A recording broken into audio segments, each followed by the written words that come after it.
single-family housing land need and kind of where the numbers are falling. And then we'll break, and we can talk about that and answer questions. And then we have part 2 of the PowerPoint that Alyssa will give, and that will begin looking at some of the legal steps for a UGB expansion and some of the analysis that we've done to date. So with that, we can try to figure out how to turn the lights off. I guess I'd like to interrupt here and welcome new Commissioner Baker to Gold. Thank you. Appreciate Off to a roaring start here. You even had the plaid shirt on. Yeah. I learned by wearing, by not being in proper dress the last time. Just walking right in here. You're welcome. Too dark or okay? That's good, I think. All right, well, my name's Heather O'Donnell, and I will be walking through the, as Carolyn said, the first part of our presentation today. Today we'll be focusing on our single-family housing land needs, so I'll be talking about the capacity inside the existing urban growth boundary, so giving you some updates there and what our remaining land need is. And then after discussion with the Planning Commission, we'll transition into Alyssa's presentation on the urban growth boundary expansion analysis process and next steps. So this graphic shows us where we are in the Envision Eugene process. We're in the strategy refinement stage, which is finalizing our land need for all of the different types of land that we need. And again, today we're focusing on single family housing. And then what strategies we're going to use to try to accommodate that that need for the next 20 years. This is a summary of our 7 pillars of Envision Eugene. These are the 7 pillars guide us on the analysis that we're doing and the strategies that are resulting to help us accommodate our need for the next 20 years. And so I'm just going to go right into it. So single-family housing need. You've seen this graphic before. Basically what this shows us is the different ways we can accommodate our single-family housing land need. Capacity inside the urban growth boundary, we're looking at vacant land, partially vacant land, redevelopment, efficiency strategies, and then with our remaining need, we'll talk about redesignation or urban growth boundary expansion. So I'm going to walk through all of these land categories. So we're going to start with vacant land and how much capacity we think we have on our vacant single-family land. So this map shows our vacant land by plan designation throughout the urban growth boundary.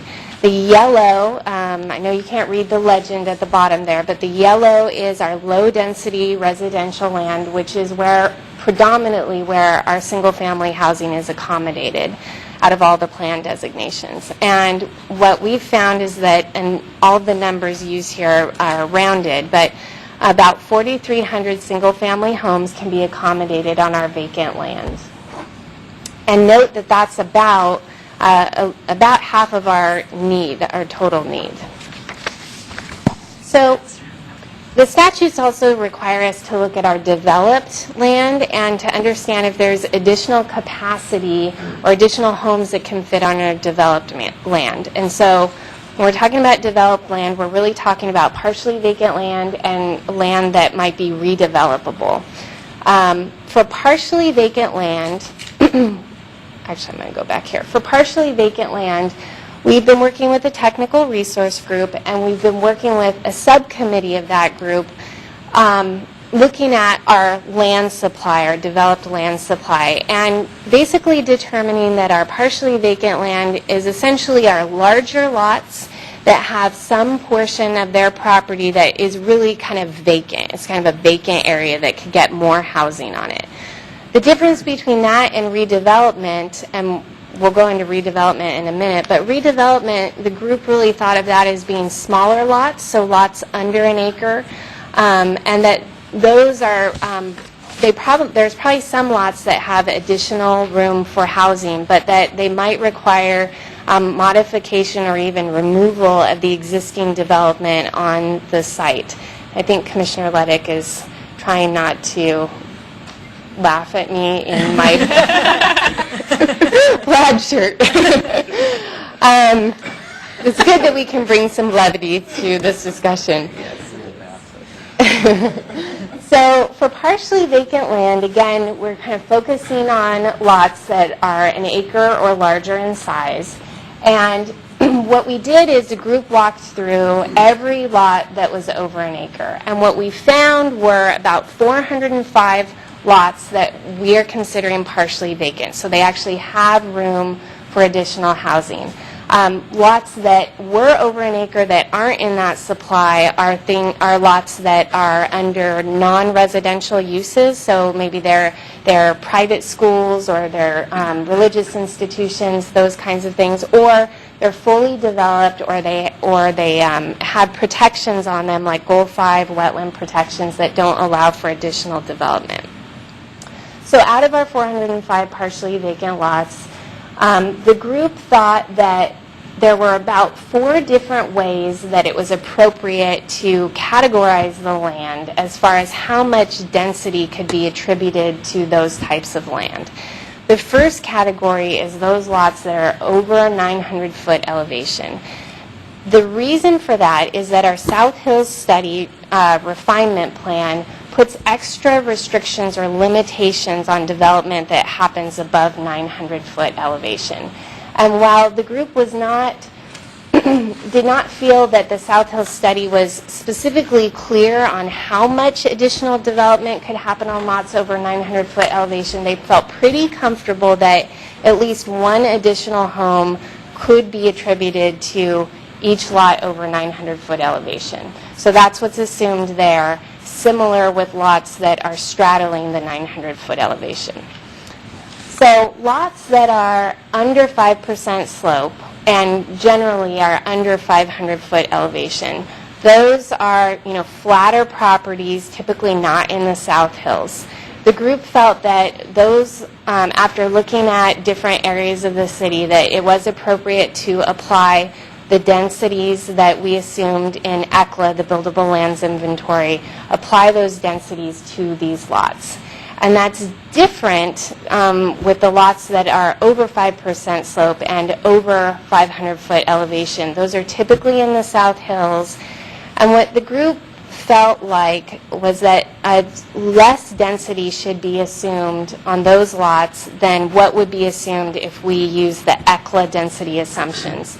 And so we looked at information about what kind of density we've seen on planned unit development approvals, and those are typically happening in the South Hills area. And what we found was a little bit lower density, about 2.55 dwelling units per acre.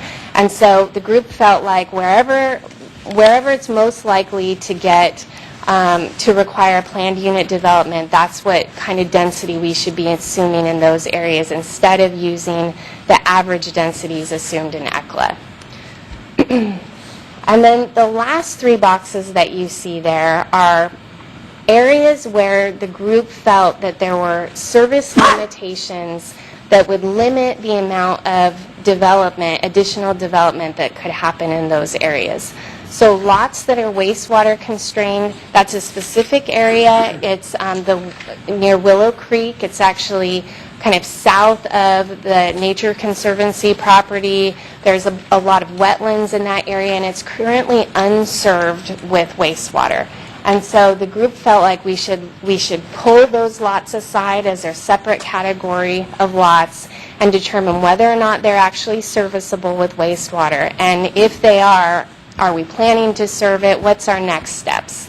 Similarly, with the lots that are transportation constrained, those are mostly an area in North Eugene near Delta Highway.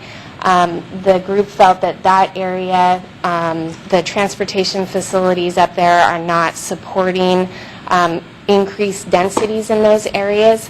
This particular group of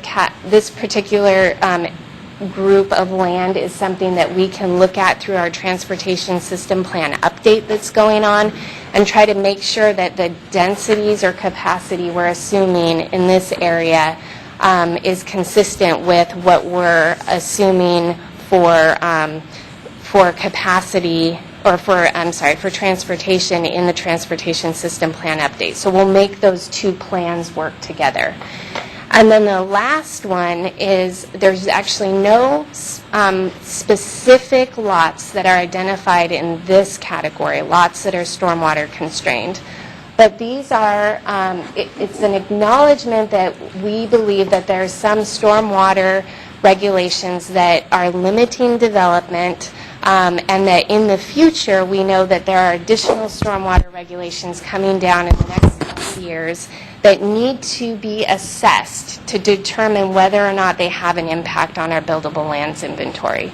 So it's kind of a flag to make sure that everyone realizes, look, we're not analyzing these areas now, and it's mostly River Road, Santa Clara, but we will need to look at these areas to determine if they have reduced capacity because of new stormwater standards.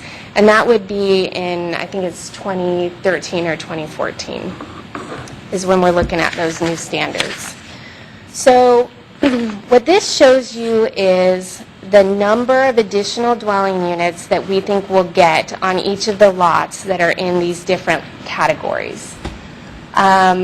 This is refined from what you saw in your AIS because you had ranges in there. And what we've done since we submitted the agenda items is we've gone through and done a capacity analysis on each lot in each of these bins. And so we're able to get a more refined number for you there.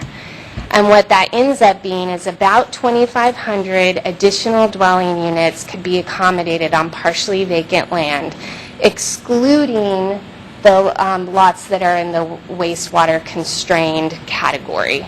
And that's because we still need to do further work in that area to determine what to do with those lots, since we know they're currently not served.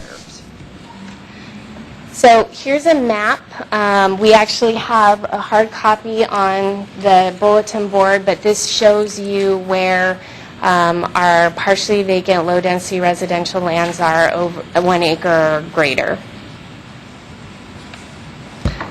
And so now I'm going to talk about redevelopment. Again, redevelopment was typically determined to be lots that are smaller, they're under an acre.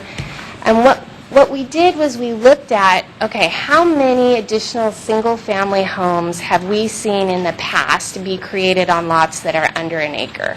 What we found is about 231 additional single-family homes were created on lots under an acre in 8 years. And if you translate that into an annual rate, it's about 30 additional homes per year.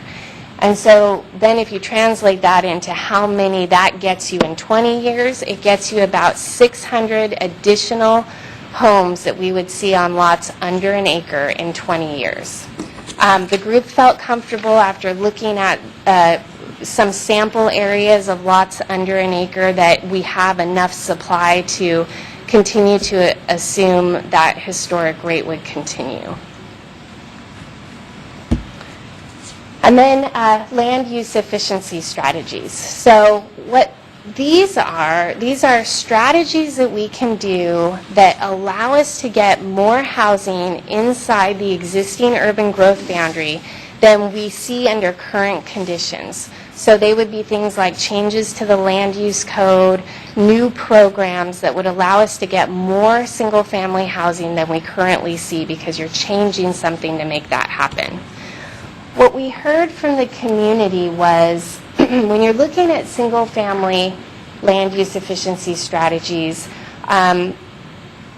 they should be focused on smaller scale housing, getting more smaller scale housing that is compatible with the neighborhood. So we really only have 2 land use efficiency strategies for single-family housing.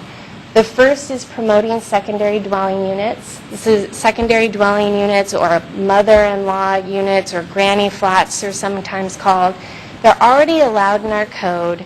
They're an accessory dwelling that goes on a lot that already has a primary dwelling. We only see about 10 per year. It's not that many, but we feel like if we incentivize them, that we'll be able to see about 100 additional units in 20 years. So not that many. And, again, small scale, and it would be consistent with the infill compatibility standards process. Similarly, allowing alley access lots. So this strategy would allow lots to be created off of an alley that's currently not allowed in single-family zones. We would allow that in consultation with the infill compatibility standards intent, because this is a result of that. And it's something that used to be allowed, so there is some of that happens, but it's currently not allowed in our code. We think we get about 60 additional alley access lots in 20 years. And so what does that equate to as far as our capacity inside the existing urban growth boundary? If we assume a housing mix of 55% single family, 45% multifamily, that means we need about 8,200 single family homes. With the categories of land we just talked about, we get about 7,600 single family homes being accommodated inside the existing urban growth boundary. So our remaining need under that housing mix is about 60 single-family units. 600. I'm sorry, 600. Add a zero there. And so what we can do is we can look at the opportunity to redesignate some land to get more single-family housing, or we can look at an urban growth boundary expansion, or some combination. This graphic just gives you an idea of, under a 55-45 mix, what the remaining land need is. It also shows you how much is accommodated really on vacant land and partially vacant land. You can see that quite a bit of it is accommodated there. Again, not very much for efficiency strategies and not very much for redevelopment, but it just gives you a scale for each of these. So I'm going to talk a little bit about redesignation. We came to you about this a couple meetings ago. This is the idea of looking to see if there's opportunities to redesignate certain lands to single-family housing. The areas that are in red are areas that we were studying. They're currently planned for multifamily housing. And we've sent letters out to these folks because they're on the edges of town, and a number of other reasons that, we've sent letters out to these folks to see if they think it might also make sense to go to single-family housing rather than multifamily. When we came to you last time, we heard feedback from you that said, consider just counting the folks or pursuing the folks that have given you an affirmative, yes, we are interested in redesignating, and not pursuing the folks that are not interested. And so we've gotten some good feedback. With North Eugene, we think it's pretty safe to assume that we could get about 80 additional single-family homes with these two lots. These would be the two areas that we would propose redesignating at these times. These property owners have said yes. The other area in North Eugene, I don't think we are not proposing for redesignation. And then in Crow Road, which is outlined in red on this one, again, this area, which I think we reported last time, we had a pretty good mix of folks that said, yes, we do want to redesignate, a lot that said they weren't sure, maybe, and then a few that said no, they weren't interested. So depending on where that lands, we could get, not redesignate this area at all, which would be getting 0 additional units, or redesignating the majority of it, minus the folks that said they weren't interested, and we would get around 950 additional units. And this map shows you the owners that said yes, the owners that said no, and the owners that said maybe. And I think one of the big considerations here in all of this redesignation discussion is the fact that we would be redesignating multifamily land that's planned for multifamily housing. And so right now we're assuming multifamily capacity on these lands. And so redesignating, you need to figure out where you're going to plan for that multifamily housing to go. And I think what we would say is we would plan for it to go along our corridors and around our core commercial areas. So depending on how much redesignation occurs, and you see I've got a range there from 80 to about 1030, we have a remaining need under a 55-45 mix of up to 520 units. And this remaining need, changes depending on what mix you use, but we're using the 55-45 here. We need to translate that into acres. And so what we've done here is we've said, okay, if we have, actually I'm going to go back here. Yeah. So the remaining need, just to clarify, the remaining need there is after the redesignation. So this is kind of what's left over is that 0 to 520 dwelling units. If you assume our average of 4.2 dwelling units per acre, that gets you either no acres for housing or up to 124 acres for housing. The other thing you have to consider when you're looking at how much how much acreage you need for single family land is all the uses that happen that are not single family homes. You have commercial uses in residential, so those can be land for neighborhood commercial uses. We have lands for parks, so this would be like neighborhood parks that would happen on low-density residential land, so it displaces housing.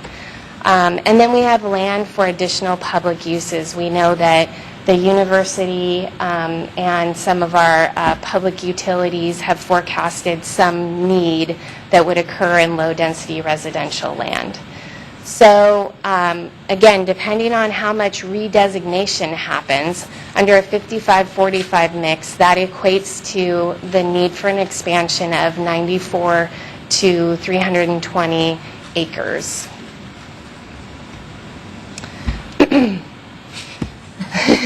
You don't have to try to read this, but what we wanted to tell you is one of the things that the subcommittee of the Technical Resource Group has been working on diligently is trying to simplify a spreadsheet that for each of our land needs that helps you see the relationship of changing some of our assumptions and what impact that has on our land need.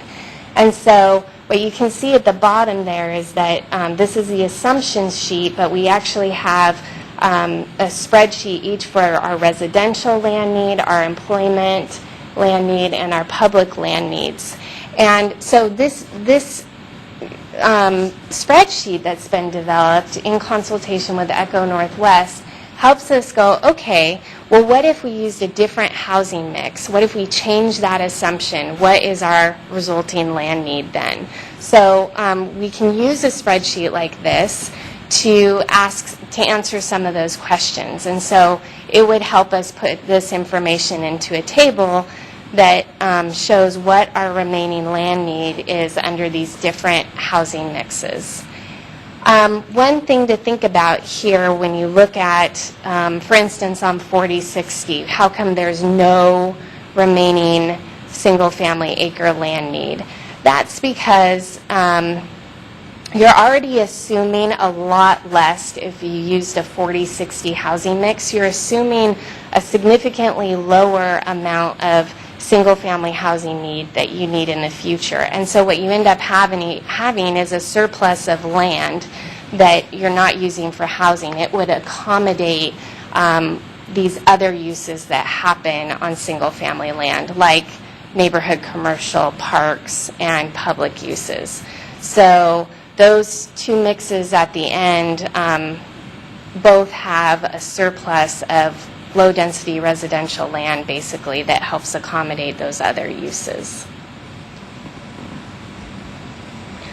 So our next steps are, and I talked about this a little bit, regarding partially vacant, we're working with our public works staff to determine those wastewater constrained lots, can they be served? And if they can or can't, what are our next steps with that? We also are still working with property owners regarding redesignation and just making sure we confirm who is for sure interested and who's not. There's a lot of implications for folks out there that they want to get resolved before they say yes or no. And then finally, this is kind of a heads up for you guys and the public to know that we will be rerunning our public lands inventory as well as our density assumptions based on more recent information. So our public lands inventory, our buildable lands inventory, which includes our public lands, was run in 2008, so it's been a couple years, and we want to make sure we're using the most up-to-date information. Some of our vacant land may now be developed, and what we found through our partially vacant land analysis is actually some of our partially vacant land has the improvements on it have been demoed. So we want to make sure we make those corrections and update our inventory with that, and then also look at our most recent land use approvals and make sure we incorporate those into our density assumptions. One note on that is we haven't had a whole bunch of development activity, so inserting the most recent density assumptions from the recent land use approvals into our average density assumptions is probably not going to have a huge impact. But we did want to kind of let you know that that's why we're using rounded numbers here. Things are going to be adjusted a little bit down the road. Great. So that's the end of my presentation.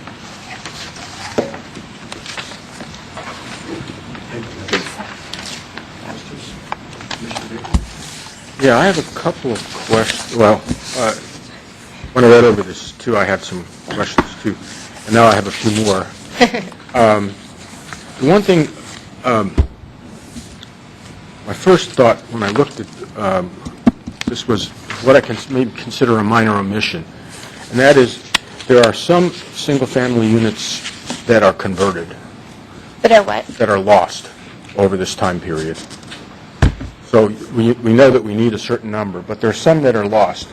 For example, I'm familiar with my neighborhood, but there are areas where a property is zoned for R2 or R3 or R4, and there's a single-family unit there. Sometimes there's an SDU added, but sometimes the unit is taken out altogether and a multifamily complex is added. And so we might be talking over a 20-year period of several hundred units that are lost, which I think you should at least consider. And I thought of different ways that you can approach that to get an idea. Obviously, one way is to look at house moving and demolition permits, look at multifamily. I mean, we have good surveys in our neighborhood, but multifamily development, and determine if prior to that there was, and you have the rental housing agency, so you know that there was only one rental there, and now 2 years later after the development's completed, now you have 12. So you lost, again, these are not large numbers, but just in terms of being comprehensive, I think it's worthwhile to have a rough handle on what we're talking about, a couple hundred units over a 20-year period, or maybe it's less or more. But so that's the first thing that I wanted to mention that I think would be least worth thinking about, and there would be ways of getting a number for that. The other thing that I was... Can I phrase that for you to make sure Sure. I understand? Right. So what you're talking about there are single-family homes that occur on land that is not designated for single-family Right. homes, like medium density and high density. We do account for that, yeah? Do you want to Yeah. see how that's... Yeah, so we're focusing today on single-family housing, but we will be coming back to you to talk about multifamily housing. And so, when we look at our land that is designated for multifamily housing, what we've found is that there are a number of lots that have a single-family home on it, and that the lot is then either the home is removed or multifamily is built in the back or an accessory building or something like that. And so we are looking at that as part of the multifamily housing capacity. But I think what I'm hearing you say is that your concern is to highlight that we've got existing single-family homes that right now accommodate single-family, and they're going away. Right. There's a loss associated with the gain, so you really should, yeah. Okay. So just, and again, maybe it's not a huge loss, but, we're considering here 60 alley access lots, you know. Right. So, in order to be comprehensive, I think you probably have at least that many losses of single-family over the 20-year period, probably more. Yeah, and I will say that at this point what we're doing is we are focusing on new housing. The 15,000 additional homes that we need in total is for new housing. And again, we'll bring you some of that information about the conversion of land that's currently multifamily and that the single family gets removed. But I don't know. We'll have to look into whether or not we would need to address the loss of existing single family or not. We'll have to look into that. The other thing that I wanted to mention, just because there was sort of a disconnect too. So the secondary dwelling units, the number you had was 10 per year, and yet we only projected 100, so that's over a 20-year period. So that's we're not projecting at the current rate. We're projecting a rate of secondary units that's half the current rate, and you might need to have some justification for why you made that assumption. In other words, if there's a reason for that, you should probably mention it. Just we assume that there's going to be less of these, and reason. It's actually in addition to. The 100 additional dwelling units is in addition to what we already see per year. So, yeah, it's in addition to. So we see 10, we see 10 per year, and it's 100 additional single family. Right, it's a 50% increase. Okay. Why wouldn't both of those numbers be added together? Because we're talking about new Yeah. Because when we're talking about land use efficiency strategies, what we're trying to do is project what additional housing we would get if we change something. So right now, we're already projected to get 10 secondary dwelling units per year. That happens without a change. To get more, you have to do something to make that happen. And so with incentives, we think we get a 50% bump. So that's why we were kind of focusing on that part of it.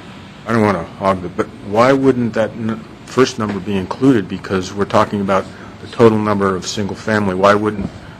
Where is the other number included right now? Because we're talking about what we get over the 20-year period. Yeah, it is. And again, you can think about it. But anyway, and let me mention the one other thing, because then other people may have other issues. The alley access lots, I just wanted to clarify. There was already a special area zone, I thought, in Jefferson West Side where alley access lots are now allowed. Is that true? Okay. So you do have some, I just wanted to mention that because it didn't come across in the presentation. It was like there had to be some changes made. But that also would help you inform what the possibility might be, because from that stuff, I'm sure, as I recall, there's an inventory of how many lots could have alley access lots, because some of them couldn't because of the Amazon, and so you'd actually have a number of lots that could potentially have alley access lots, and then you could, it might be that number is high, or I don't know, but that would just give you a little more information around the issue that I think would help those are my concerns, and I'll let someone else. I think Rick was first. Go ahead, that's okay. Okay. The question I had was, you were mentioning that our average now is 4.2 dwelling units per acre, is that a gross acreage that includes streets and right-of-ways and all of that? Okay. A couple of comments. I think this is important for the commission to know, and I don't think, Heather, you spoke, maybe you did earlier on it, but the numbers that you have up here are calculated on the aggregate right now, correct? No. Oh, these are actually site-specific numbers? The numbers in the AIS are calculated on the aggregate, that's why there was a range, but these are actually lot by lot. Oh, okay. Yep. Okay. So we wanted to give you the most up-to-date information that we had there. Okay, thanks. Yep, thank you. And then, and this may be a question for later, but if we were to change the zoning or the plan designation on West 11th, the stuff way out, but we didn't do it on what I saw, I only think I saw 3 or 4 red checks up there, which tended to be all little single-family type lots. How do we have a plan designation that says, okay, it's all going to be single-family or LDR, except we're going to have these 4 little spots that we're going to do? It just seems like to me we run into a problem, and I guess I was going to, now that I see the other checkered shirt fan here, was curious what would happen if you have a very large percent of those out there say, yeah, we'd like to see the replan designation to a low density. Is there a way then to do something with the 4 or 5 that remain that allow us to change those so that we have consistency in the plan? Well, I think what we're operating under right now is just where there is interest and starting from there. And it doesn't mean that because there is interest, then yes, we are going to redesignate them. This is more kind of the first cut. And I think that what it allows us to do is look at what would be a reasonable redesignation pattern to occur. And so we would basically, if you're trying to take into account, I might just go back to that slide, if you're trying to take into account, a couple lots there that they really are not interested, then, there might be some lots in there that, or portions of lots, those even though you are interested, because the land use pattern doesn't work for doing that. Can I show an example? Yeah. So an example is we were playing around with kind of this, and all of that stays MDR, and everything kind of around that would flip to LDR. So we do want to kind of make sure there is a decent pattern out there. Yeah, I guess my thought, because I think we talked about this, forget which meeting they were at, probably a subcommittee meeting, but the idea of putting some small multifamily kind of nub up there would alleviate some of those challenges of getting that done, where most of it might then go to LDR. I guess I would probably think a smaller area than what you just showed, just because of you still, with that area of fairly good size, you put a lot of units out there, which means we've got a lot of VMTs and travel, and there's really no commercial out there. You have to travel further into West 11th, so you create a lot of travel. Mm-hmm. And unfortunately, MX is not going to go that far.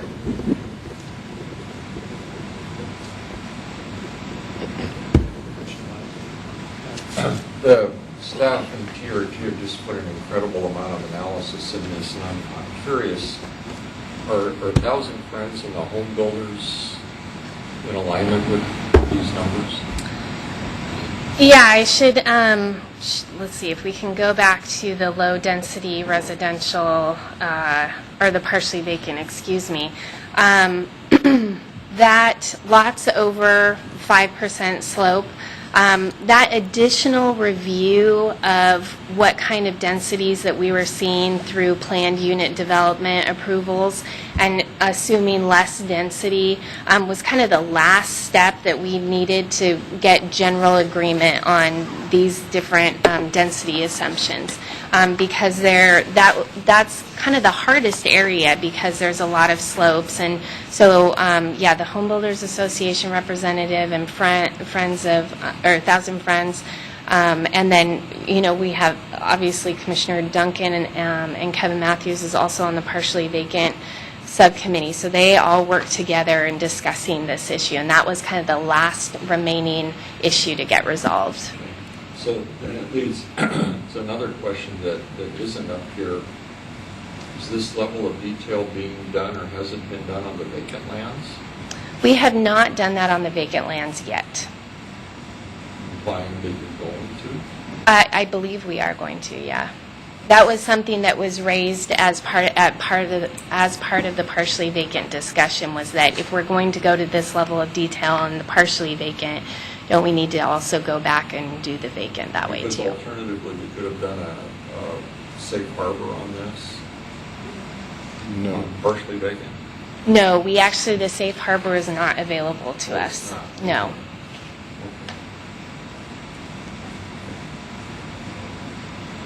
I have a question, point of clarification. We talked about for redesignation, where we're taking this multifamily for the most part and converting that to single family. Those, and Heather, as I recall, you said that the assumption is that those housing units will be concentrated along transportation corridors. How is the actual arithmetic done? I mean, Right. you're saying they're going to go from here to here, but Yeah. you've taken this many units out of multifamily. Yeah. And what land did you put those units on? Yeah, well, that's actually, so we're just wrapping up our partially vacant multifamily analysis. Once we figure out how much we can achieve through our multifamily partially vacant land, then that tells us what our remaining need is, just like we've done here. And then we can start to understand better what the impacts are of redesignating that area of medium-density residential to low-density, because some of that is most of that actually is partially vacant land. And so then we'll know how much we're assuming in that area, and that means you have to figure out where that's going to go. And I mean, our biggest strategy is assuming that any remaining multifamily housing land need would be accommodated through our core commercial corridors and core commercial areas strategy. And so we're still figuring out those numbers, but that would potentially have an impact on how much you'd really want to redesignate. Yes, So we're not there yet, So I guess we're is the not answer. just basing it on willing sellers, we're also looking at the flip side of the equation. Yeah. What's your medium density target is going to have to be Yeah. to do that. Thank you. Just maybe a comment to Randy and then a confirmation from Heather.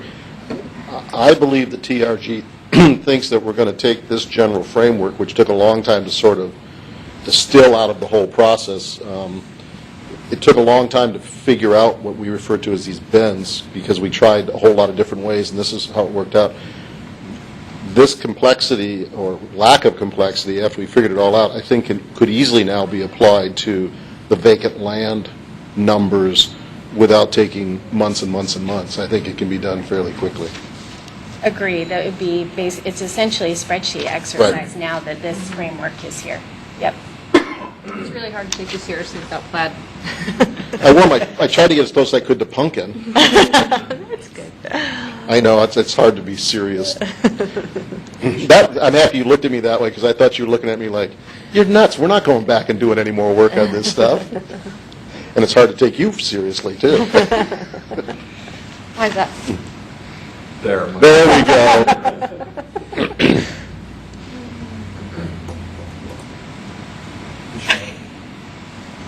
How does goal 5, I'm thinking goal 5 now with vacant lands, how were goal 5 issues addressed in partially vacant?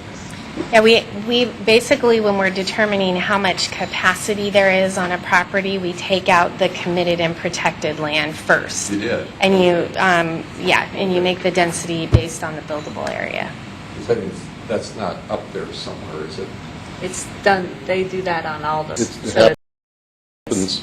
It's a It's referred to as step one. committed, and it comes way out long ago. yeah. The other thing, that's not mentioned here is that because this is partially vacant land, so it means it has some development on there, is that we also, when we're determining what the density is we take out an amount of land and consider it non-buildable for each of the lots to account for the existing development that happens on the property. So you take off the committed and protected land, you take off a half acre or a quarter acre or whatever it is that's appropriate, and then whatever you have left over is what you apply your density assumption to and gives you how many homes you can accommodate on that property. Commissioner Belcher? Actually, I think my question got answered. Thank you. Question would be, since this is based on a 55-45 mix, if that percentage mix changes, since this is a very complex spreadsheet, is it relatively, I'll say, easy or simple, although those may not be the right words, to then go back and then plug those numbers in with, if it's a different percentage, and then that readjusts all those numbers? Yeah, because the capacity inside the urban growth boundary doesn't really change with what housing mix you assume. What changes is your leftover need. So yeah, and that's what these numbers here try to do. That one, yeah. Yeah. Because it seems like if let's say it settles out at a 60-40 mix instead of 55-45, then the additional single family goes up dramatically. Maybe that's the wrong word too, but Yeah. it goes up a fair amount. Yeah, and depending on the redesignation, you can see that under a 60-40, your acreage, your leftover acreage is somewhere between 74 to 302 for housing. But when you translate all that out and you put it all together, it really comes out to a maximum of about 500 acres for expansion.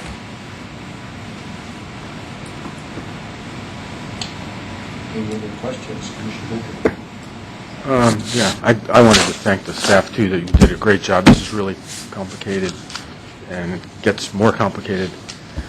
The one thing that, it's not a big deal, really, but when we talked about public lands, when we talked about it at the time, and I know there's land for parks, that's, but when we talked about it before, when we talked about it last meeting, there was some discussion that EWEB said they didn't expect to need to add more acreage for that. So I'm just wondering if that would also affect the number here for that additional public uses land as well. In other words, if you spoke with EWEB and, I mean, or again, maybe it's just another thing to check on, you know, if you say you might be adding up to 500 acres and Oh, I see. and they say, well, we don't really think we need any more land. We're already, you know, within the metro plan boundaries, we're already covered. We don't really need.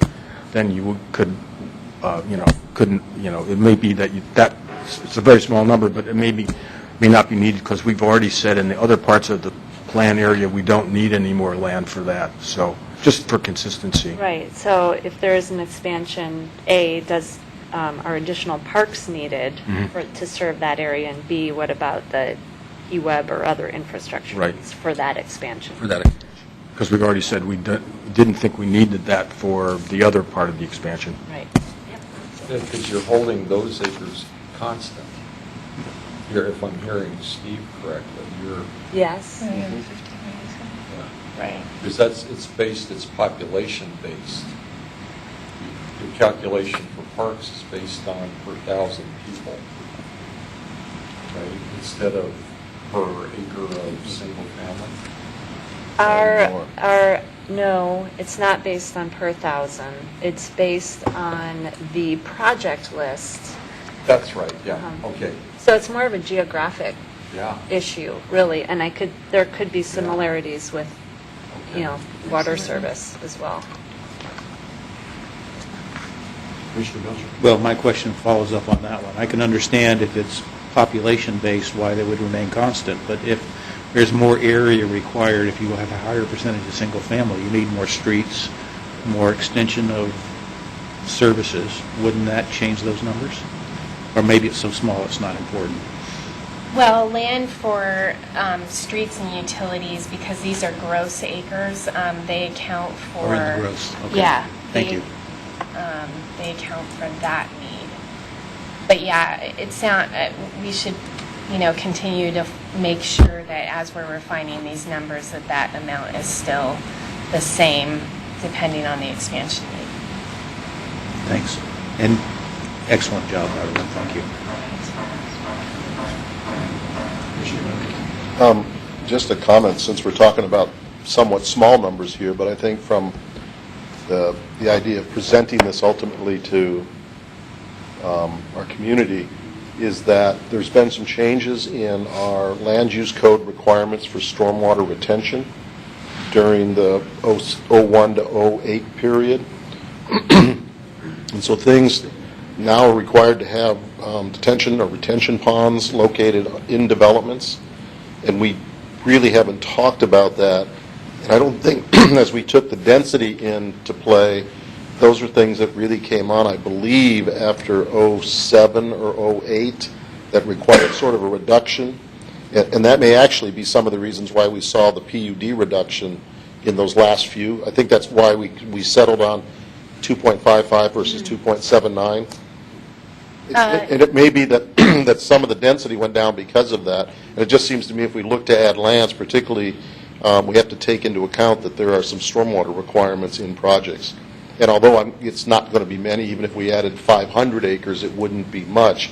But I think it'd be good at least to have a footnote or a discussion that type of thing has been considered along with, you have substations out in new lands or something like that, even though they'd be just a few acres. It'd probably be good to talk about that, at least in our documentation. Yeah, and as we, on that last slide, sorry, we were talking about updating our density assumptions. So as we go back and look at those last couple of years that came after 2008, our densities should reflect what we've seen in the past couple of years, and we'll. So if stormwater is being done a little bit differently than it was prior to 2008, then those densities will be reflected in those applications. Yeah, but I think if we it depends on how you take a look at that, because if I don't know how many subdivisions or how many projects have been developed in the last 3 years, but it's probably about that many, maybe. I mean, I'm going to guess it's a real small number. Yeah, right. And the early stuff could easily outweigh the late stuff if we don't pay attention Yeah. to that sort of difference. I mean, I don't know. I mean, there's virtually almost no subdivisions that have been developed in the last 2 or 3 years. Just a small question. Will this PowerPoint be available on the website for the materials for today so that folks can see it? Yes. Good, thank you.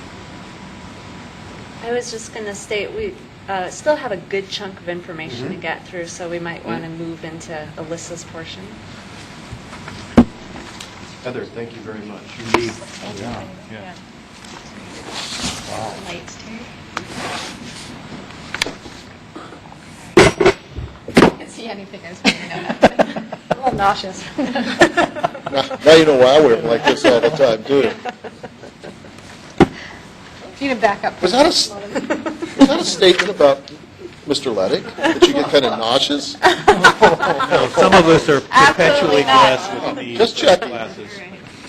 That's okay. He's just been over there chuckling away as you guys keep talking. And moving on. Okay, moving on. So Heather covered capacity inside the urban growth boundary and talked a little bit about our remaining land need. I'm going to cover remaining land need after redesignation. So obviously, based on those numbers above, it's possible we would require an urban growth boundary expansion for single-family housing. So regardless of whether or not we need to expand for 1 acre or 1 million, as Emily has used previously in an example, we will have to go through the urban growth boundary expansion process. This analysis process is tightly controlled or directed by state law. There's pages of statutes and rules and a whole statewide planning goal that really prescribe this process. I have oversimplified it into 5 steps for you here. What I'm going to do is run through those 5 steps and then show you where we are as relates to these steps. The first step is pretty easy. We establish a study area, and this is the area that we would be looking at the lands inside that for expansion. Step 2 is one that the state statutes direct us to expand according to different land types or priorities. The first one would be urban reserves. However, since we no longer have urban reserves, Eugene's first priority would be rural residential lands that are in close proximity to the urban growth boundary, rural commercial, and rural industrial. These are also called exception lands. Our next category of lands for considering, so just backing up, if we need to consider an expansion, we have to start first looking at those rural residential, commercial, and industrial lands. That's where we have to start our analysis. If we don't have enough of those, we move on to what's called marginal lands, which have marginal resource value. And then our last priority are farm and forest lands. And we would start with the porous soils on those first. Step 3 is evaluating our first priority lands for suitability, which is exactly, it's based on what we've done for the partially vacant lands. It's checking to see if they're buildable. Are these lands buildable, and what kind of capacity would you get out of them? Step 4, so if at the end of step 3, we have just enough land because we're done. If at the end of step 3 we have more land than we would need for a single-family expansion, then we actually get to compare and rank them based on some factors that the state has set, and hopefully at the end of that we would come out with the right need. If we don't, if we don't have enough lands, then we would repeat that analysis, and that's step 5. So really this would be better if it was a flow chart than 5 easy steps, but my slide was only so big. So let me walk you through where we are with these. So first, we have established a study area, and that's outlined in orange. The Metro Plan boundary is the dotted line, and you'll see that there's a substantial overlap there. And actually, the places where it doesn't overlap, the Metro Plan boundary happens to be coterminous with our urban growth boundary. So we bumped it out in some places where we knew there were rural residential lands that we should consider for expansion. This obviously looks like a pretty big boundary, and like I said, that's because, one, it includes the Metro Plan, but it also will need to use the same boundary when we're looking at industrial lands and public lands, although today we're only talking about residential expansion. Step 2, I know these are kind of hard to see. Step 2 is identifying priority lands. As I mentioned, our first priority are the rural residential, rural commercial, and rural industrial. Those show kind of yellow and then kind of an army greenish that's kind of hard to see. The marginal lands are those in orange. You can kind of see them along the south boundary there. And then our third priority are farmlands, which are shown in brown, and forest lands, which are shown in green. So that is step 2. And then this is actually a map that just highlights our first priority lands. This represents about 2,000 acres, and at the beginning of this month we did send out letters to all these property owners just to inform them that they were in our study area and that their lands may be considered for urban growth boundary.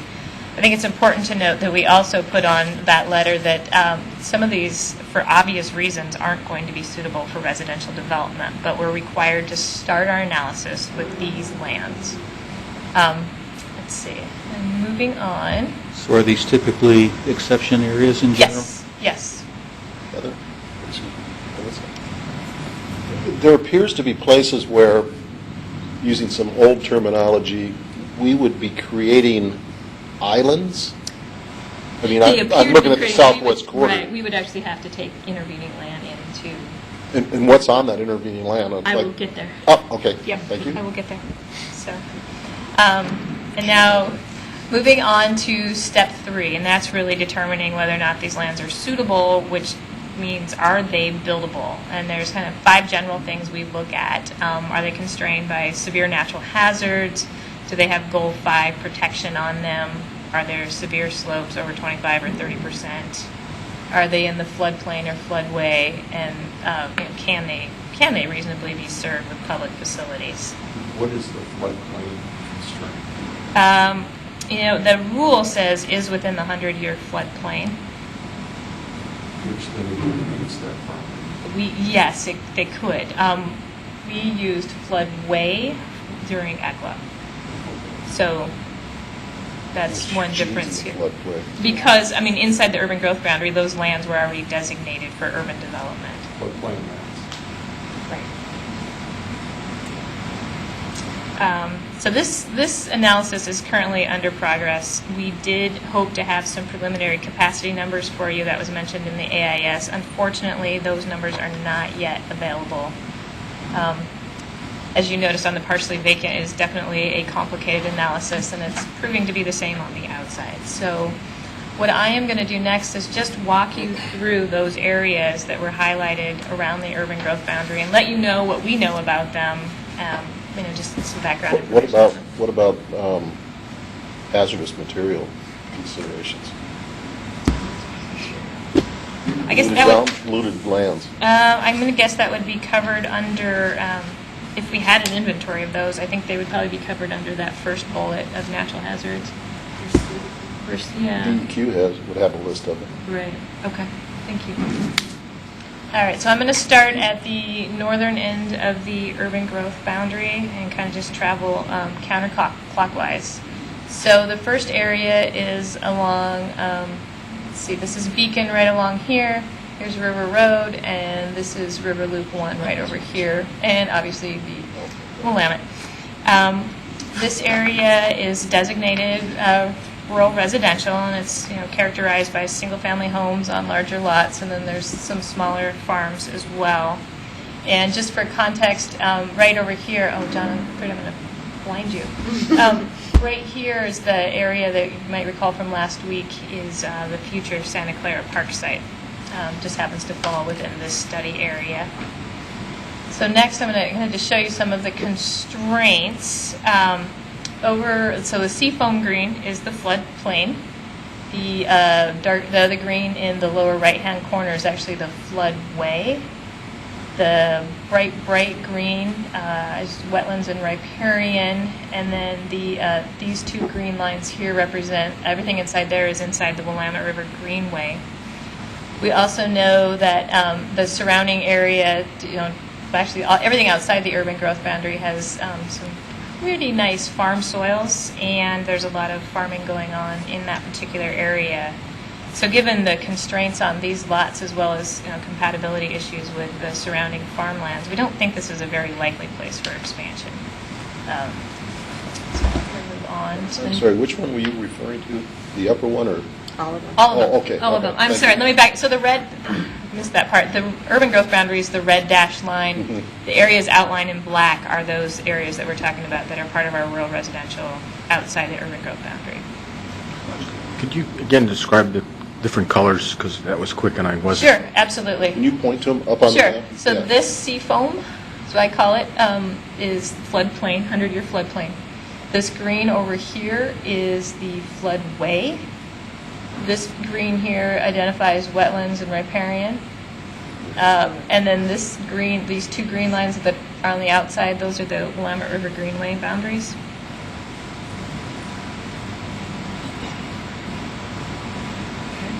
With that, I'm going to kind of travel west to our second area, which is located on Aubrey.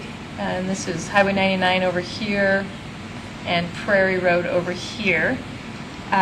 This is kind of a mixture, an interesting mix of residential and industrial designations, and some of which are developed and some of which are not. The constraints here, there's a little bit of floodplain over here, tiny pockets of wetlands. I think what we see as a greater constraint to this area is the fact that everything in red is designated for industrial developments, making this area probably not particularly compatible for single-family residential expansion. Okay, then I'm going to move on to the third area, just for the sake of time. I'm going a little fast, so sorry about that. This is kind of located southwest. It's from where we were. It's along, this is Royal, and this is Green Hill. Once again, the red is the urban growth boundary. This is also just south, this is the Amazon Diversion Channel. And over here and here, those are part of the West Eugene's Wetlands complex. So this pocket is designated rural residential. And constraints, there's a lot of constraints surrounding it, for sure. There's a lot of floodplain surrounding it, wetlands around it, and some within it. Also, the orange, inside the orange boundary, as you recall from last week, we talked about the airport noise contour. So this is an area that's based on flight patterns, and it's an area where the FAA strongly discourages new residential development. It's not expressly prohibited, but they don't like the idea of increased residential densities in this particular area. Yeah. So the bright green are protected wetlands, Yes. Yes, that So- we know of. that we know of. So it doesn't mean that there aren't additional wetlands on the site. The green are just what we know are currently protected off limits. So I just wanted to clarify. So, I think part of this process would require some type of further wetland studies, absolutely. and is that like a full Full Goal delineation? 5, but not a delineation, but it would require similar to exactly what we went through for our Goal 5 inventory, when we would have to inventory the sites and then adopt the protection measures for them. All right, so I'm going to move on to the next area. So you didn't say what you thought the potential was. Oh, you're waiting for my punchline, huh? Well, so this one is also, I failed to mention, it's kind of isolated from other urban uses as well. So given the constraints and its distance here, this is probably another area that we don't find very compatible or likely for residential expansion. Thank you. And, sorry, but like in the center there's a big, looks like a big square that's left out of that. Is that because of zoning? That particular piece, that whole chunk is designated for agriculture. So that would be our third. Is that probably due to size versus the other ones, I assume, is an aggregate of smaller parcels? Yeah, this was done by the county, so at the time when they did it, they relied a lot on air photos. So I'm going to guess it is based on the parcel size and what was occurring on that lot at the time it was designated. And again, you said, you can continue on, but you said that all of these, basically, they all look like there's some level of improvement on it, so. Absolutely. You're going We're to go not through an looking at vacant analysis lands. of Yeah, partial vacant stuff. right, absolutely. All right, so traveling south to our fourth area, this one has a lot of small little pockets starting with up here along West 11th, kind of traveling a couple over here by Crow, and then two little pockets over here by Willow Creek. These are also all designated for rural residential. They are surrounded predominantly by forest designations, but there is some ag designations, and there are some lands that are within the Ridgeline Park as well, Ridgeline Park system. In terms of constraints, the brownish areas are showing slopes over 25%, and there are some areas, I don't know, the glare's kind of not so good here. There's some areas that definitely have slope constraints. Also, as you mentioned earlier, it's not only the tiny one up to the north here is actually adjacent to the urban growth boundary. So the majority of these would require us, having to justify taking in farmer forest land to make this area contiguous to the urban growth boundary and have a logical extension of public services. A couple other things to mention about this area is that there are some difficulty in providing services. We have some high-level information that providing water service here would prove to be a little difficult, and we know of some transportation constraints on both 18th and West 11th. So for these reasons, we don't think this area is also particularly ideal for residential expansion.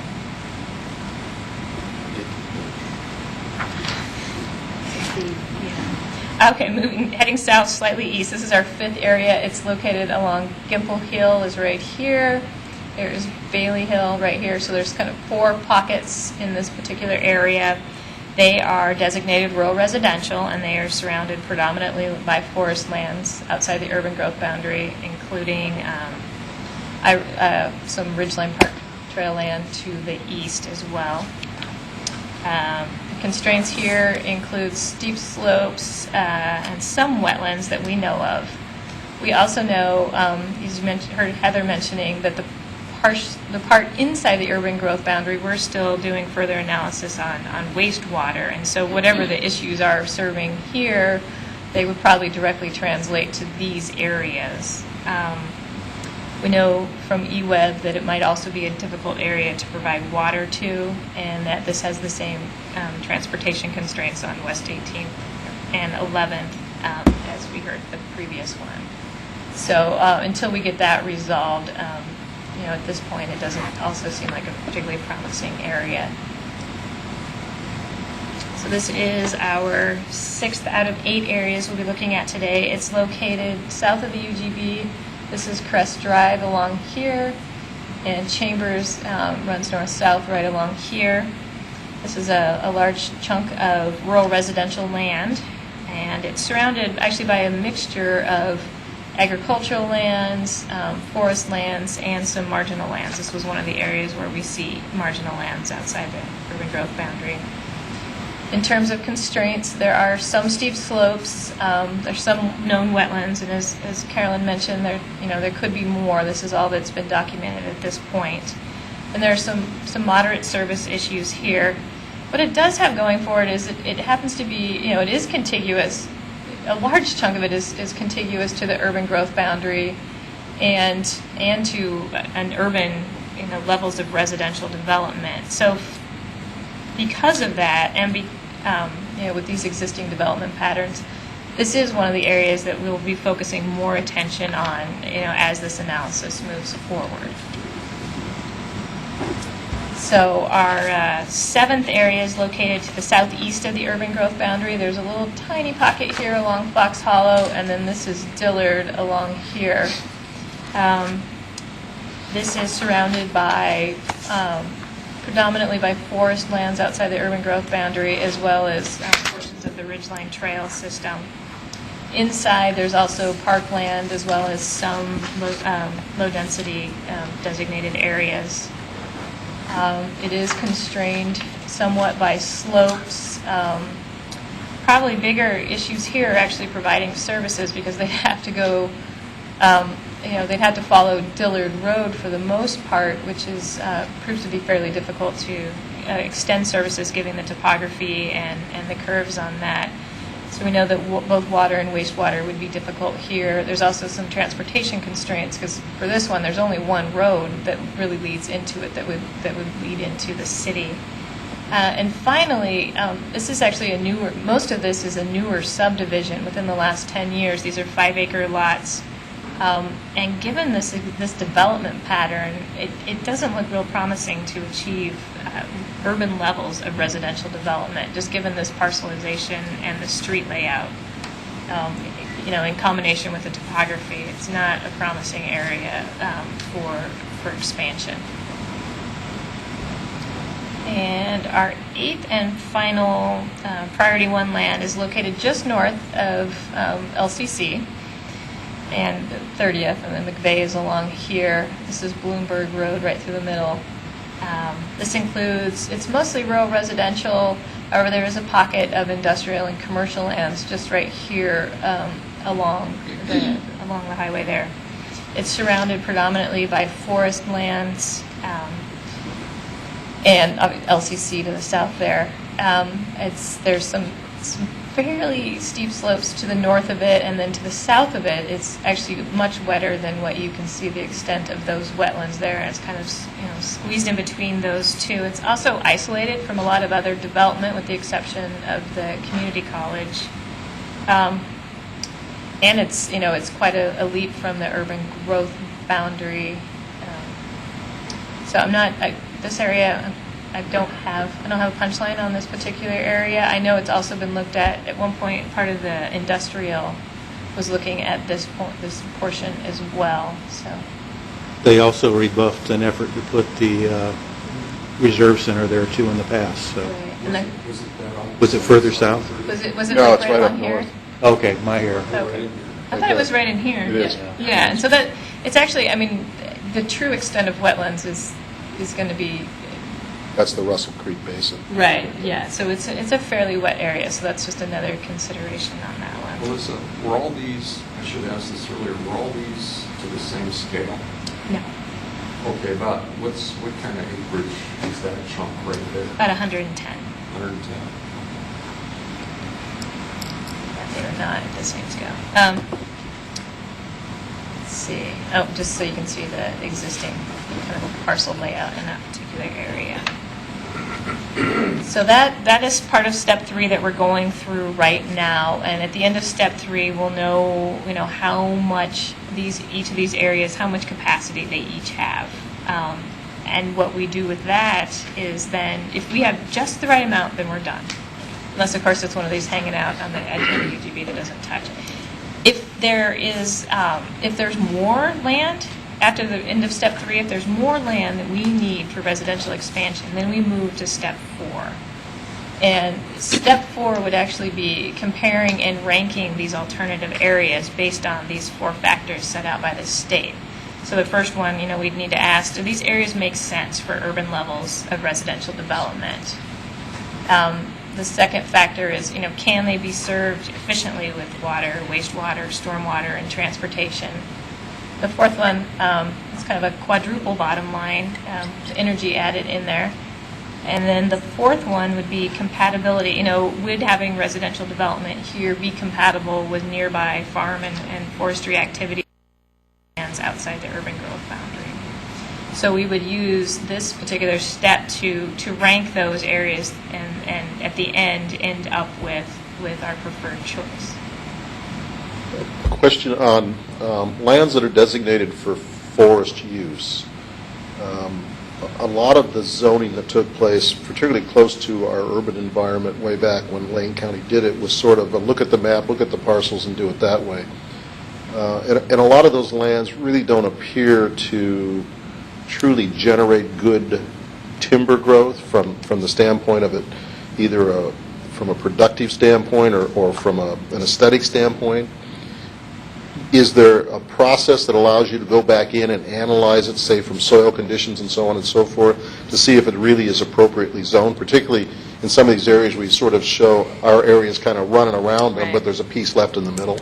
So we don't get to question the designation, but when we do, if we get to the point of looking at forest lands, we get to look at those with the porous soils first. Okay. And in some cases, some of these folks have had their properties redesignated to marginal lands, which recognizes their poor resource quality to them. So that's why that particular category of lands would be our second priority. That's an interesting, if I understood you correctly, because as you went around these 8 areas, we weren't checking off a whole lot of plus marks. But if there is a low forest piece of property that's Oh, go ahead.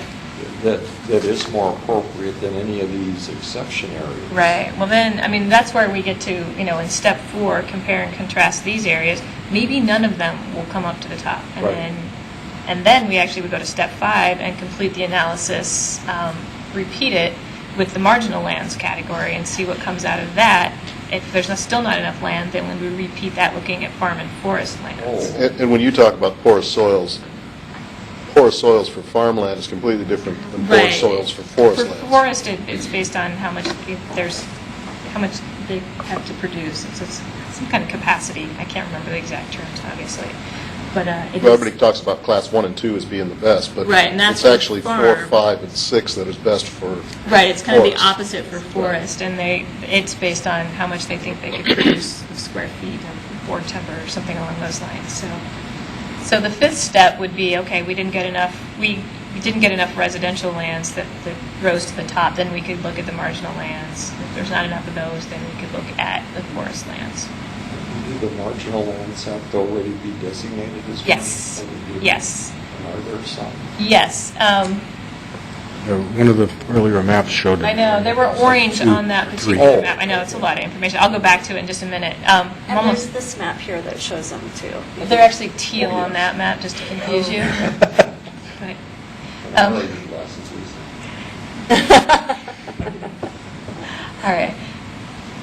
So just moving on, kind of just next steps, we have an online open house that starts tomorrow. Please come visit it. You won't even have to leave your house. You can go to www.envisioneugene.org. There's going to be a lot of maps. There will be videos and other information about where we are in the process. On November 9th, there's a City Council work session, and that's actually going to involve single-family and public lands. On the 14th, there's a public open house, not a haunted house, but a public open house on single-family as well as public lands.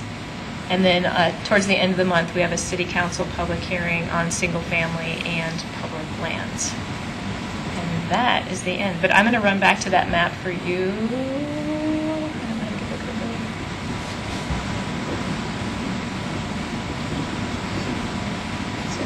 Watch the whole thing in reverse. So there's all the first priority lands. If you see here, the orange lands are the marginal lands. I think that there's only like 2 actually that fall within our study area. Most of them are fairly far away from the urban growth boundary. I see the easy analysis is applied to this process. Isn't Yes. that typically when you're dealing with Goal 5 issues? That is where we typically use it. I mean, that's where the statutes have directed us to use it, but it's also required if we get to the point of needing to compare and rank these areas. So, questions? I've asked this numerous times before, and I'm still waiting. At what point do we take all of our land inventory and start taking a look at housing affordability as a question that we're fulfilling our housing affordability requirements under statewide planning goals? We continually talk about the land, but we've yet to get what do we expect to see on these lands from our housing affordability requirements? Are you talking about the expansion plans? Don't we have to deal with that for all of our lands, even inside the urban growth boundary, to make sure we answer the question for housing affordability? And then if we don't do it inside, we have to deal with it as a component of our lands outside? It comes in. I don't know if I can take you seriously. It comes in mostly in housing mix. That's where most jurisdictions and where the state has sort of set it up to come in. And there are assumptions that have to be made there. And we've had a lot of talk about whether it's a valid assumption to assume that multifamily equals affordability. And in this jurisdiction, I think we've also looked at more than just the nature of the housing, but maybe where it's located as opposed to bus lines. And we're not told how to determine whether what we're planning will be more affordable. We do know that in deciding our mix, we have to look at price ranges and rent levels. And there's a fair amount of leeway as to how we do that. So that'll come in. The best place, I think, from a legal standpoint in diversification, the best place for that discussion is in housing mix. Yeah, and the other thing I would add to that is that we know that housing mix has not been an acceptable answer so far to folks as far as how we are addressing housing affordability. And so there's been a lot of discussion, and Commissioner Belcher, I think, brought this up last time, that we have been going through and identifying other ideas, code changes, programs, et cetera, that we can do to help facilitate more housing affordability. So not just subsidized housing, but actually workforce housing and housing for our median income levels throughout the community. So housing mix is something we have to deal with because of the state regulations, but we also want to deal with it on a more action plan oriented basis. And so we're continuing to do that. That's, it's a little slow going right now because we've been trying to get some of these numbers out, but we do have a plan for working on that, and we've already got a list, and we're going to be sending out a survey. And Great. Because one of the things I think about when I look at sort of some of these areas that we used outside, and you sort of mentioned that, we've got some challenges in infrastructure and so on, and of course, anytime you plug in an expensive infrastructure extension, SDC charges are going to have to try to cover that at some point, because private can't extend them into these far areas. And that just, again, compounds the problem of housing affordability, where if you look at other lands, particularly flat, easily developable, at the far end of our sewer extension where you can get a lot of gravity feed, where you don't have to have pump stations and things, that sort of reduces that. And I would hope that as we move forward, if we look at these different areas, that maybe we could look at some type of different SDC requirements for lands that cost less for infrastructure development than those lands that cost a lot more. And that could also help affordability on that. So can I comment on that? Sure. In this sort of more linear way that I have to think about all this, you're kind of hitting on two different places. One of the things you're talking about is selecting where we go or what we designate for our more affordable housing. Is there a way to have a suitability factor? Right. That addresses, and it's tough. We have a lot of leeway for suitability factors in industrial land under the statutes and rules, less so for residential. I think it's a problem with state laws, but something that we can think Excuse me, about. would you say that one more time for me? I don't have any problem saying there are a number of problems with state laws. And in particular, we run into these concepts a lot where they seem to have done a good job with, say, industrial on capturing something and a poor job in residential, or vice versa. Residential is more highly regulated, and it gives us less flexibility. So that's one of the, so perhaps though a suitability factor that we can try to look at to get at that. The other thing is sort of the way I characterize, say, the SDC problem. In my mind, that then becomes an efficiency measure. So we've identified a need for affordable housing and this many units of affordable housing. We see the housing gap and we need to address it. So one of our strategies, or as state law more often refers to them as efficiency strategies or efficiency measures, may be something that in a regulatory way or legislative way relieves a developer of some of those costs, or does something so that it isn't passed on to residents, and that actually is a regulatory efficiency measure that we can demonstrate to the state that we're doing to meet our need.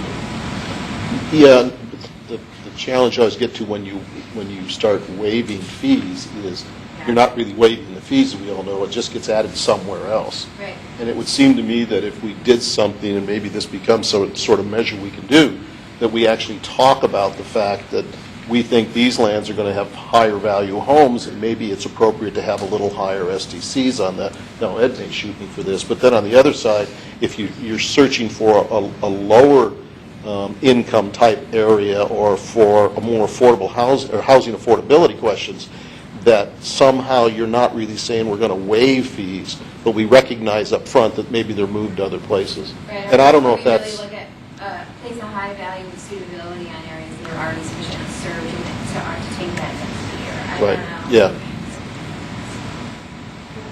If I could just add on to that too, that's another consideration as far as redesignation goes, because if we're talking about looking at redesignation of property inside the existing urban growth boundary, services are going to be closer to those areas already. Maybe that's another reason that is supportive of redesignation to single family versus looking at that in comparison to an area that you would need to actually extend services out to. So, I mean, those are all things that I think we will need to consider as part of the big package.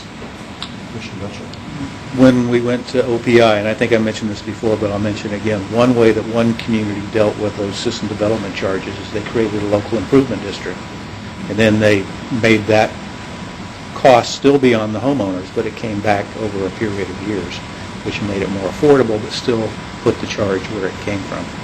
So there may be legislative ways to make affordability happen.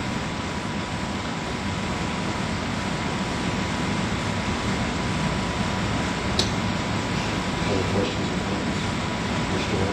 On first priority lands compared to marginal lands, I guess I'm trying to make sure I'm understanding that correctly, that we have to look at first priority lands first, and then marginal lands. But could it be possible that by doing it that way, we miss some lands that are better suited, that are currently marginal, by looking at the first priority? And I guess again, I know Emily has to be linear, but I know this whole process. No, it is. I don't want to be linear. This can't be linear.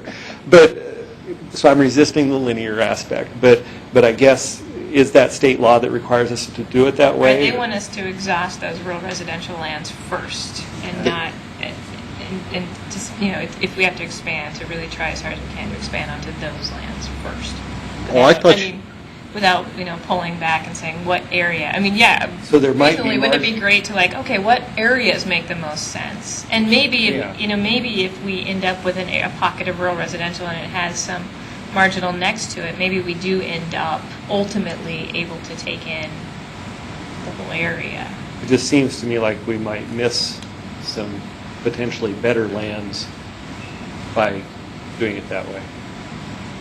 I think I missed something then. I thought that marginal lands and rural residential were sort of the priority one. No, I'm sorry, rural residential is priority one. Well, that doesn't make any sense at all, since marginal land typically is worse land than rural residential land. It has marginal resource value. So, it's although when you think about expanding, maybe people are thinking, oh, we'll just take it in a nice flat 40-acre parcel that has one house. That'll be the easiest place to redevelop. But the way the state has it set up is that you preserve those farm and forest lands until you can't. And so they want you to look at the rural residential first and to try to get as much capacity out of there, and then the marginal lands. But is rural residential necessarily worse land for agricultural or forest than marginal lands? It's smaller parcel size, and because it's designated residential, we can't consider the farm or forest capacity of those lands. We have to consider them strictly as residential. No, I'm processing. Right. All of a sudden, now that I realize I missed that piece, rural residential tends to be 2 or 5 acre parcels.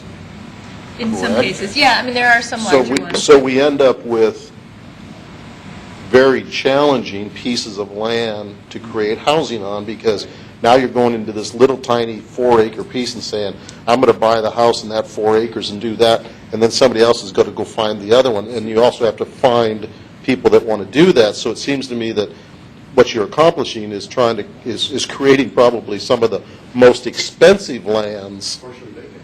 It's partially vacant. Yeah, but these are even worse than partially vacant, is because they're all going to tend to be small sites, versus some of our partially vacants actually had some acreage with them.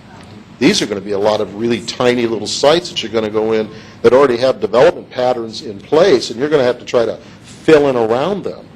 I think that's why this step is going to be really important. So it's probably, there's a good chance, given the number of acres of first priority lands, that we're going to end up at the end of step 3 with more than we need. So we can, as we compare and rank them, I think we can take a little bit bigger of a view. We'll need to rank them based on these things. But I think that's, at that point, we'll also get to consider, wow, that configuration does not make sense. We can't get a looped water system, or we can't, it doesn't make sense to have this, strange appendage coming off these. And then we use our same density when we look at all these parcels? We use... literally partially vacant lands? Correct. We use the same. Yes. That's been challenging, and the state has been very clear that you are supposed to do that. That if you're going to apply, if you want to apply a different density outside your urban growth boundary than it should be in your urban growth boundary, I don't know that anyone's really been able to successfully do that. Because you can't be efficient at the subdivision layout, because you go in and buy a 4-acre, and you got to hook that 4 acres together so it works. Then you go find another 2-acre and you hook it together. So you end up with just continual hodgepodge of development that really doesn't fulfill a lot of the housing affordability. The system's more broke than I thought it was. It is. This is another area that I think is a real problem, and we may find ourselves at this stage actually looking at the housing stock. How about we challenge the statewide planning goals on these issues? Come on, you like to go to court and challenge things. Actually, I served on a committee to reform a lot of this stuff, and we didn't get Big look. distraction, but, well, even since then, I think there will be movement. I mean, a lot of what's happening right now is the state is seeing more and more of these, that they're getting to the courts, and the courts are saying, this is really messed up and overregulated, and the pressure is now coming actually from the courts, who are, the Court of Appeals particularly. That's a conversation for another day, but, and I'm really involved in that stuff too, like it or not. So I think we'll see reform, but it's not going to happen before we do our job. Got any practitioners working on those organizations or those groups? No, I'm talking about people out like me. Yeah, yeah. There's one piece that I didn't mention that is a little bit helpful. If we're looking at those rural residential lands, and in order to serve them, say to provide a looped water system, it requires us to consider a farmer, forest, or marginal lands piece. There is an exception that allows us to do that.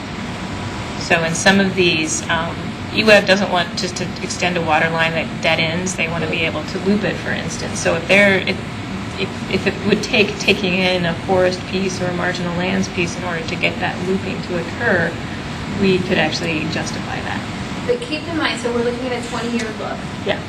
And so, to me, I think it makes sense for us to look at these properties in a way that, are they likely to be redeveloped or developed, in 20 years? And one of the things that I think probably in Melissa's conversation she pointed out is areas that have been recently developed with 2 and 5 acre parcels with, new beautiful homes, and I mean, how likely in the next 20 years is it that we're going to get more housing on that particular lot? So I think there has to be some way we can look at this stage and compare areas to see where we think more realistically we're going to get those subdivisions or additional. Yeah, and that's really, that's through this step. Yeah, it's interesting because these small, close-in rural residential home sites tend to sell for more than subdivision land does. So why would I sell it for you to divide it up if I want my little estate just along the edge of town? Right. And, I'm sure we're all thinking about that, and I'm sure home builders will try to make sure that we're thinking about it. Commissioner Randall. Finally, no. So on, let's say we look at first priority lands, and we still come up short. Yeah. Then we go back, is that? Then if we come up short, we actually skip step 4 and go to step 5. So then at that point, if we, let's say, come up short and we need to start looking at, we have the ability then, let's say, to look at marginal land. If there's a marginal land then that makes sense, that meets the need, can we discount the first priority that we've already included if we have enough over here? We still have to include that and do it that way. Okay. Even if it doesn't make sense due to extension of services or whatever. Yeah, well then it should drop out of that. It should drop out. If it doesn't make sense at all, then it should drop out at. Yeah. But can the marginal land potentially rise to a higher? No, you have to eat all your dinner before you get dessert. Nicely put. Your Nicely parents eat put, Ellen. dessert first. Huh? That sounds like a letting. Well, maybe it's Just trying to understand it, No, I know it's yeah. I've had a Don't while like to it? absorb it. I don't necessarily Yeah. like it, but No. you can. Yeah. It's Okay. like I said, it's tightly controlled. It's very. Well, it seems very linear, which is where I'm having the problem. Right. No, well, it doesn't Love necessarily control, Joe. follow what you might want to do. Okay. So, you had a comment too, earlier. Well, I was to get at some of your concerns about how difficult it is to have any kind of development pattern that makes sense when you're looking at all these little lots. I was wondering if there was anything in here because I thought there was about master planning expansion areas, and I didn't find it yet. That doesn't mean. I just wonder if that is a tool that we can use to help, even if we do have to work with these kind of small parcels, a tool to help provide something more comprehensive. Not like Royal Noda. I also want to point out that there is a pretty wide acceptance at the state level that these rules are problematic. And I think if we look at something that makes absolutely no sense, and home builders agrees it makes absolutely no sense, and Thousand Friends agrees it makes no sense, and our residents and our neighborhoods look at what's going on, and everybody says what makes sense is obvious, and we find a way to make it work in the law. We can go to PLC. I don't think that the state is going to stand in the way of something that makes the most sense. within, we can make findings. So I want you to, I don't think that if staff get to the first priority land and it's enough, that no one's going to look ahead and see if there's something better. We'll do the full analysis so you can look at it. But we haven't gone this far with the kind of process that you have undertaken to not talk with the interest groups and figure out what makes most sense. I don't want to sound like all of a sudden now we're saying how it has to be. We're getting close on our time. Commissioner Baker. Yeah, I was just going to say, too, that sometimes it's good to mention some of these things, but we're kind of jumping ahead. Looking at those maps, it didn't look like there were a lot of marginal lands that were likely candidates. So unless that they find some and can bring them to our attention, it may be a moot point that we'd rather use those if there aren't any that are, better suited. They're even farther away from the current boundaries. So that, and the other thing I just wanted to mention, following up on the housing thing is, and I don't know, obviously it doesn't really relate to the single family, this expansion, but clearly realistically, the affordable housing is going to be the used housing stock for the most part, if it's not subsidized.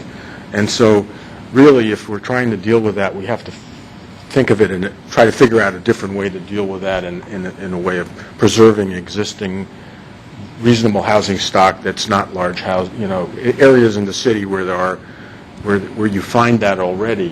I mean, it's a different issue. I mean, it's an important issue, but in reality, we could say all we want that we're going to promote affordable housing, but there's not going to really be, the only affordable housing that's going to be built new is going to pretty much be subsidized. So, whatever small steps we might be able to do in terms of SDUs, I don't think unless it was tied to city-owned land that we only sold for specific developments, I just don't think that we're going to, in terms of what we really end up with on the ground, it's going to be beneficial. So we probably have to look at some other, schemes for, trying to improve or maintain or, not lose the affordable housing you have. Other questions or comments? Very good, Alyssa. Thank you very much. A lot of complex things to work our way through here.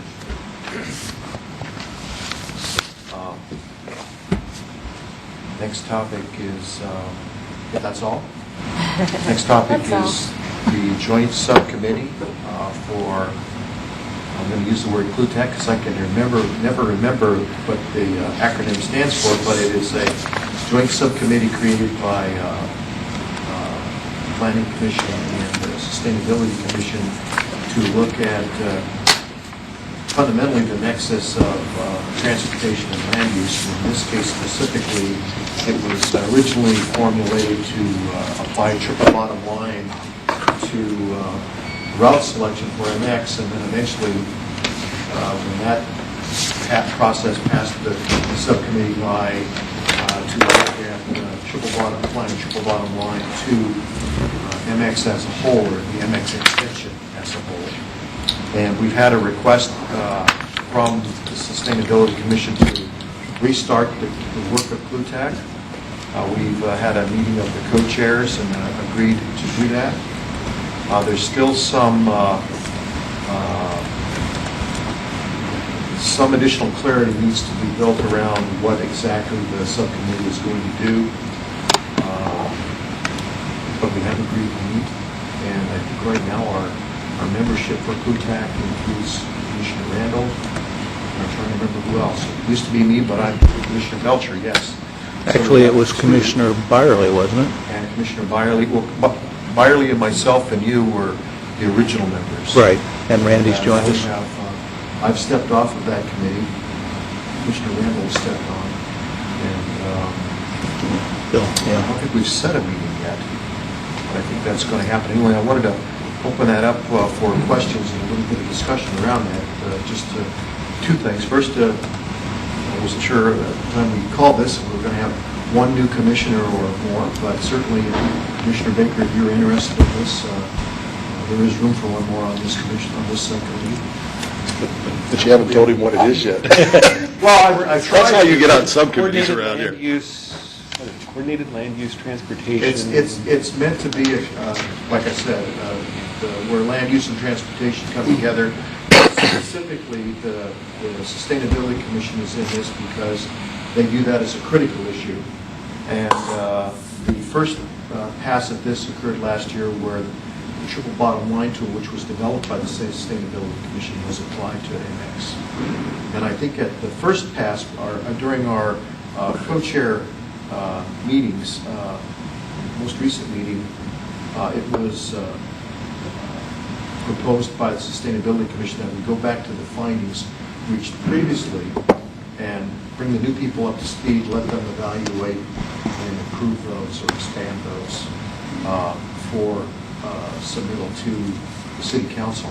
And I think when we were meeting together, this was last week, it was thought that this was going to happen by the holidays, I believe by Christmas. But now, I think at the end of the meeting, we determined that it was not, there was going to be time available through January, February, and March. So there's a little bit more time, which I think is good, and hopefully will improve the work product that the community's able to produce. Commissioner Belcher. What is the timeline for decision-making on MX at the local level? Do we know? I don't know. I tried to go online to find information, and I wasn't able to find it. So maybe that's the question we should ask LTD, so we do know what time we have to be effective. I think one of the things they were attempting to do for the first subcommittee meeting was to have LTD at the meeting and hopefully address that. Well, I for one, think it's important that we do get the voices of sustainability and land use planning heard from the city of Eugene before that decision gets made. So I would encourage us to move forward more quickly rather than later.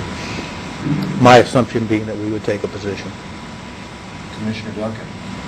Just a clarity question, what decision are you referring to, the next route? Well, at some point in time, doesn't MPC have to make a decision on which way they feel about continuing the process? For the West Eugene. West Eugene, right. Oh, you're talking about the West 11. Yes. Correct. Thank you. I wasn't sure. Well, it's the ball in the...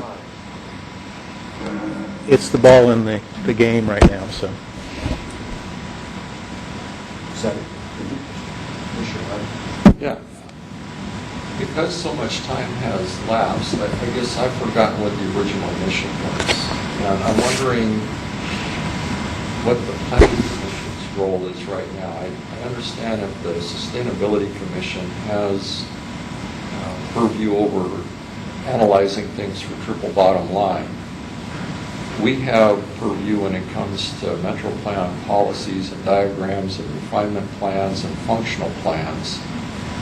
Given that MX, this particular route, has gone as far as it has, it almost seems like it's from planning concept to project now. And I remember the last time that we had a conversation with LTD was months ago, and I think that was over general corridors. And when we were talking about our involvement at that time, as I recall, it was like, these are all in transplant now, so pardon the pun, but the bus has kind of left the station on that as far as our involvement. Now, if there's an amendment to that, an additional route selected, then I can see where our involvement comes in. But right now, I'm wondering what role does the Planning Commission have on a route-specific question that's being discussed? That's where I'm having a difficult time. Can I throw my 2 cents in? Well, to me, it seems unclear whether or not the West 11th route will eventually be constructed or not. The MPC has to agree to move forward. A lot of our land use planning for the future, such as developing along transit corridors, is contingent upon that type of development. So the bus may have left the station, but I'm not sure it's going to arrive at the destination without having the wheels fall off. And that's where we may or may not want to take a stance. I guess I also wanted to throw in that what the process is, as I understand it, is the subcommittee will develop an evaluation, or complete its evaluation, and then that finding will be presented to the two commissions for their review before it goes to city council. So there's a stepwise progression of where they go. They're going to go to work and complete their evaluation, and they're going to bring their findings to the Planning Commission and to the Sustainability Commission for our review. And I guess at least comment, if not approval.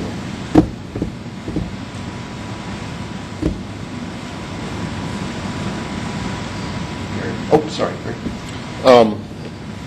I think where LTD is right now is sort of analogous to the EC process, because they're going through submittal to FTA with regard to effects of the project and effects on properties and so on and so forth.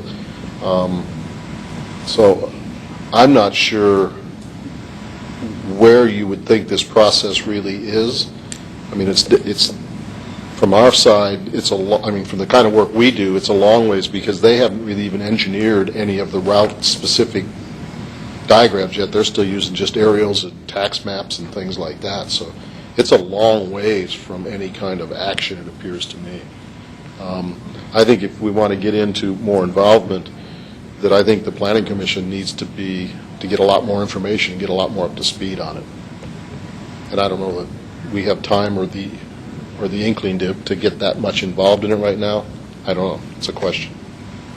I mean, I'm with John. One of the things that I continually wonder is, I've been amazed, given the work that I do with him, how little the public really knows that we have a planned MX strategy for our communities.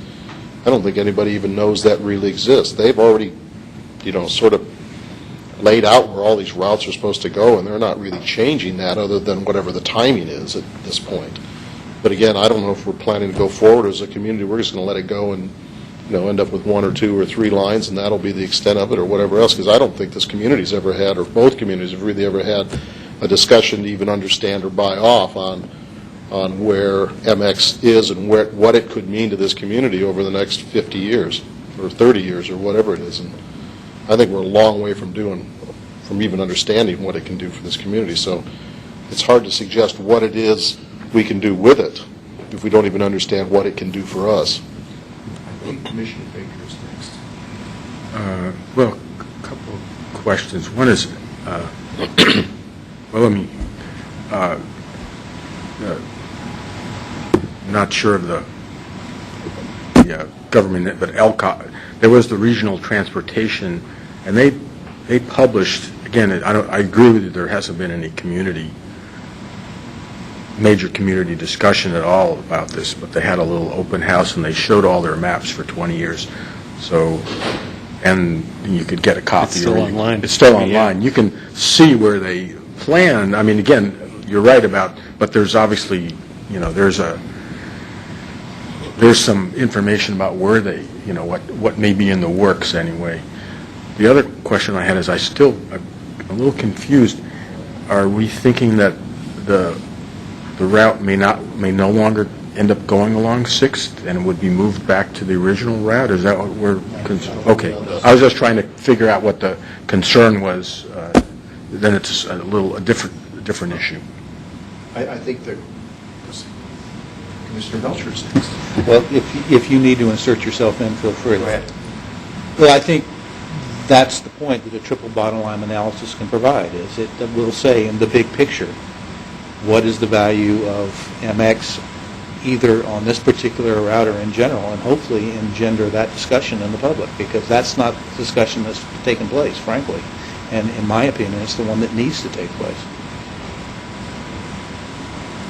And just to kind of tie into what we're doing with Envision Eugene right now, we are working with the TRG to look at our multifamily housing need and our commercial housing need.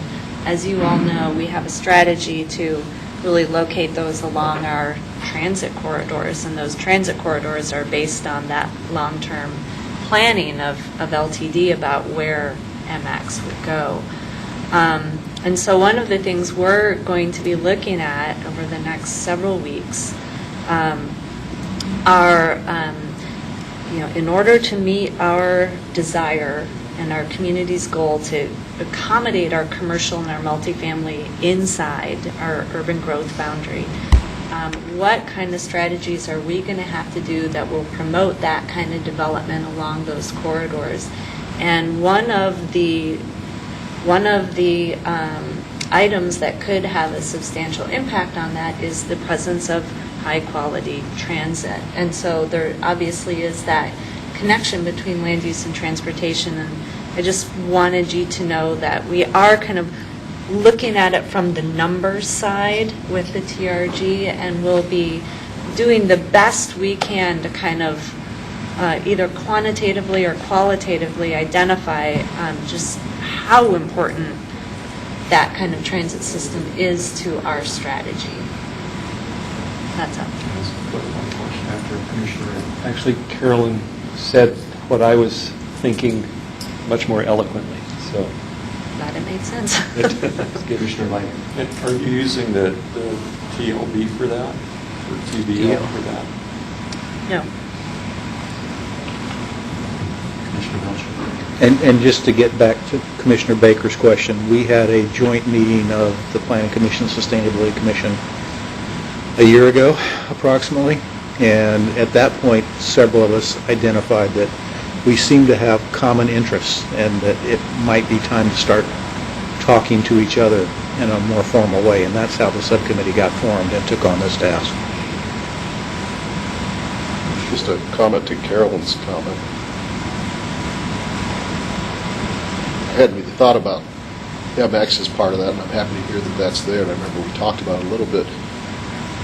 But given the length of time it takes us to get a route in place, I mean, how long's West 11th been going on now? Is it 5 years, 6 years, 7 years? They're proposing 2015, I think, for build-out. So if that's the case, we may only have one more MX line in our 20-year planning horizon. And yet we're talking about that as being a major portion of the success of our corridor redevelopment and intensification. Let's say that they decide to go to Springfield. I mean, how are we going to figure that into play? I mean, it seems to me that we almost can't figure it in, and it gets to be a bonus if we happen to get one.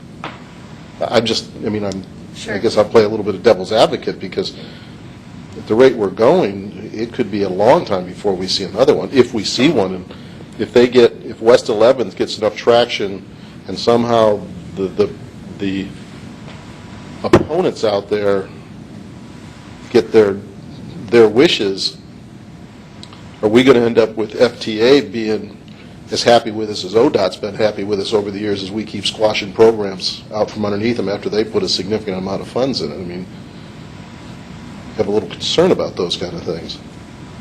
We're nearly out of time, Commissioner Lang. Transit-oriented development does not necessarily mean rapid transit-oriented development. So these are transit corridors anyway. Right. Yeah, but the idea is to move more people faster. Commissioner Baker. Yeah, I just wanted to also follow up on that too, because the way Portland tends to treat this is not so much corridors as stations. In other words, where you have a transit, stations are what's really important. And again, something that would make more sense to focus on with the Planning Commission and the sustainability. Obviously, the choice of where these major, EMX doesn't stop as frequently, and even on regular routes, there would be places where there, even without EMX, where there are stations where buses cross. Ends up being, so those are really the way Portland thinks of their increasing density at those places, not so much sort of along a corridor. It's more where you have these transit centers, or they have a name for it, but just want to mention that. Alrighty then.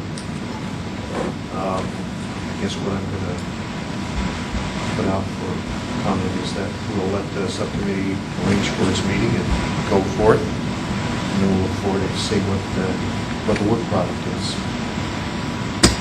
With that, I'll ask, are there any items from staff?